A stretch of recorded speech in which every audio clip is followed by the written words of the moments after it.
The last few weeks certainly has seen a radical change to most of our daily lives. A lot of us have been forced into isolation.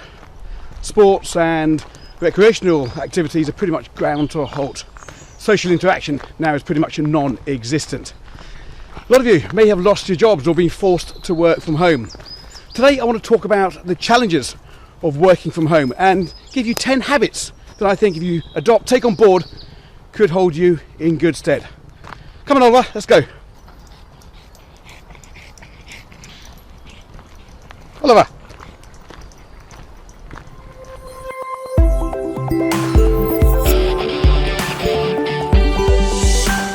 Now, as you know, this coronavirus has been ripping through the world at an alarming rate. At the time of recording, there have been over 100,000 deaths. Global economies have basically been put on hold. Companies have temporarily shut their doors. Consequently, the unemployment rate has been soaring. Only last week we saw an extra 6.6 million join the unemployment count in the US, and that's following on from 3.6 million the week before. That's basically 10 million people in just 2 short weeks. Fair to say that governments across the globe, they have been trying to help, handing out assistance to individuals at an unimaginable rate. $2 trillion stimulus from the US. The UK government has announced over $300 billion to prop up the economy. And it's encouraging people now to stay at home. A policy that's echoed by pretty much all governments around the world.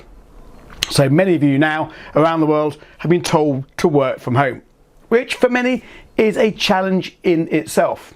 These are truly testing times. Now I, home trader here, been working from home for over 20 years. I've not commuted to go to work or sat on a train or queued at a coffee machine or watched the clock for home time in all that time, and I absolutely love it. I love the freedom.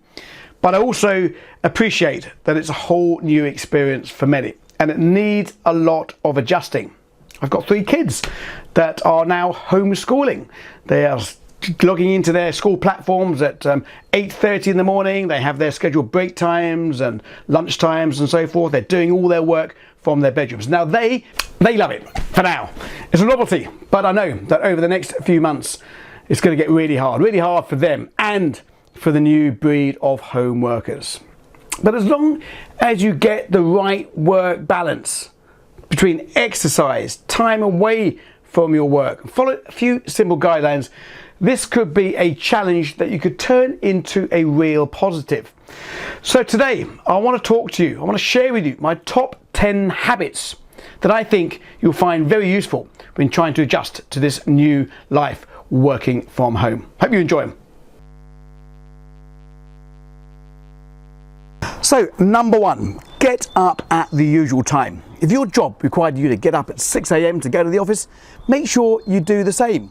You know, lying in bed is what you do on your days off, and you appreciate those days more. If every day you're going to be getting up later and later, then you're going to start to get lazy, and with that will come a drop in productivity. Also, try and keep to the same routine. If the first thing that you do in the morning is to check your email inbox, then make sure you keep it that way. Number 2, very simple, get dressed. Don't lounge around all day long in your dressing gown. If you don't look ready for work, you won't feel ready for work. I think though you can ditch the old necktie, but you get my point.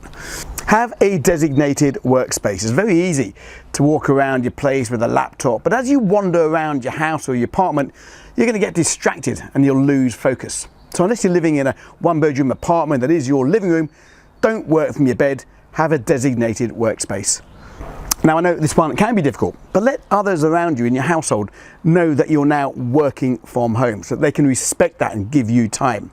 I know my kids now homeschooling, they sit around the kitchen table, we respect their time and their privacy so that they can keep focused. So let people around you know that it's now time for serious work, you are working from home. Number 5, avoid those television box sets. Leave that for when you would normally indulge, maybe in the evening or when you finished your normal day work. Very easy to get distracted and get addicted to a box set. So leave that for the usual downtime. Number 6, Have regular work breaks, as if you would do if you're in the office. Have your morning coffee break, your lunch break, your afternoon tea, or whatever it is. You need that break in order to work efficiently. And don't have your work break at your desk. Leave it. Go and sit somewhere else in your house, apartment, or indeed out in the garden if you have one. It's very important for your state of mind to take breaks throughout the trading working day. Number 7, eat properly. Don't keep raiding the kitchen fridge to relieve boredom. Maybe set out your lunch menu at the beginning of the week so it's planned and it's not random. Give you something to look forward to.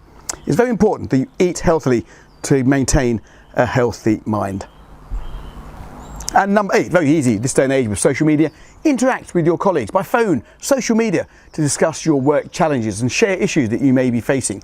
You know what they say, a trouble shared is a trouble halved. So make sure that you interact with your colleagues, because it can be quite lonely sitting at home working on your own. So as you would do in the office, interact. Get exercise. It's so important for your body and mind to keep healthy. You know what they say, a healthy body, a healthy mind. So make sure you get regular exercise. I know it's difficult in this period of lockdown, but you should get out and do some exercise. Straight after this video, for example, I'm going to jump on that trampoline over there and have a bit of a bounce about just to keep fit. Well, maybe not. Maybe I'll go and walk the dog. And number 10, make sure you knock off. Knock off at the regular time. Knock off meaning you leave your place of work. You don't want to drag your working day late on into the evening if you're not used to doing that. You make sure you shut it off, otherwise you'll end up just feeling in that cycle of working 24 hours a day, going to bed late working, getting up early. So it's a good idea to knock off at the regular time. Your day of work is complete.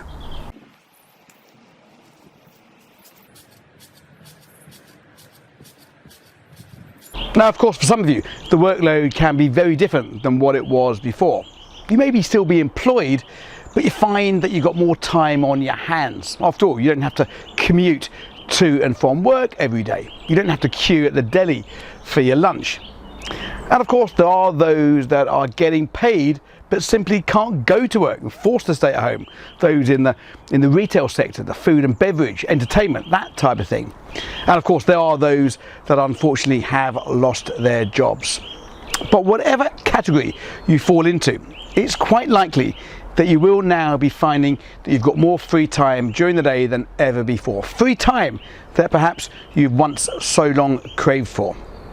And you can turn this free time into a real opportunity, a chance to study something new. So maybe it's finally time to take this opportunity and learn a new skill, something you'll be able to use in the future. Now, you may not have thought about trading before, but now couldn't be a better time. Even if you're not ready to actually start putting risk capital on the line, you can still spend this time wisely away from the day job and study a new career. I see that Netflix shares are through the roof at the moment as people are bunkering down and watching every box set available. I mean, I love watching movies, especially if old Robert De Niro's in them. But let's not waste our newfound time immersed in fantasy. Spend the time wisely and learn something new. We've seen a huge number of interested traders join our community in the last few weeks. Now, some are completely new to trading, trying it out for the first time. Some have dabbled in the past, but are now giving it a serious look that they've got this free time. We've got a community of members just like you, sitting at home, learning a new skill. A skill that they can find invaluable in the weeks, months, and years to come. Now, myself and my co-mentors are sitting in the trading room each and every day, doing live streams, holding hands and guiding new traders as they go. Obviously aware of social distance, of course. So if you are inclined, come over and try us out. I've dropped a link in the description tab below. Make use of this time wisely. You could turn it into a fantastic opportunity. I hope to see you in the trading room real soon. Now, if you like this video, give me a thumbs up. If you didn't, give me a thumbs down. Don't forget to leave a comment. I will get back to all of them in due course. Don't forget to follow us on Instagram, Twitter, and of course on Facebook. And if you follow us on Facebook, you can tune in live every Monday afternoon, 2 p.m. for a live event where we discuss trading opportunities for the week ahead. So if I don't see you in the trading room, I maybe see you on the Facebook live stream. Till then, happy trading and good luck.